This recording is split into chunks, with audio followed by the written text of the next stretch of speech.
শত্রুতার জের ধরে একটি পুকুরে বিষ প্রয়োগ করে প্রায় 4 লক্ষ টাকার মাছ নিধন করেছে দুর্বৃত্তরা।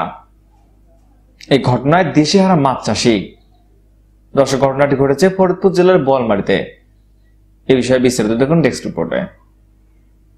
ফরিদপুরের বোয়ালমারীতে পুকুরে বিষ প্রয়োগ করে প্রায় 4 লাখ টাকার মাছ মেরে ফেলার অভিযোগ পাওয়া গেছে।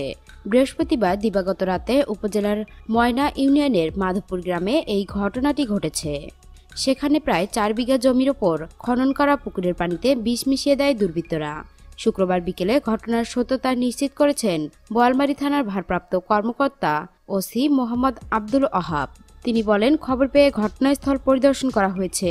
ক্ষতিগ্রস্ত মৎস্যজীবীরা এখনো লিখিত অভিযোগ দেয়নি। অভিযোগ পেলে তদন্ত সাপেক্ষে প্রয়োজনীয় ব্যবস্থা নেওয়া হবে।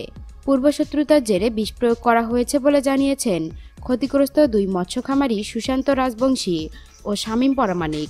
মৎস্যজীবী সুশান্ত রাজবংশী জানান, 16 বছর ধরে মাছ চাষ করে আসছি। এর আগে কোনোদিন এরকম ঘটনা ঘটেনি। এবছর অর্থের অভাবে শামীম ভাইকে অংশীদার করেছি।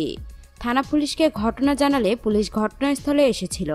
কে বা কারা পুকুরে বিষ প্রয়োগ করে জড়িত থাকতে পারে প্রশ্নে শামীম পরামানিকের ভাই রিয়াজুল পরামানিক জানান, আমাদের স্থানীয় আধিপত্য বিস্তার নিয়ে বেলজানি গ্রামের প্রফেসর শাহিনুল ইসলাম গ্রুপের আবুল কালাম আজাদ শিকদারের সাথে বিরোধ রয়েছে।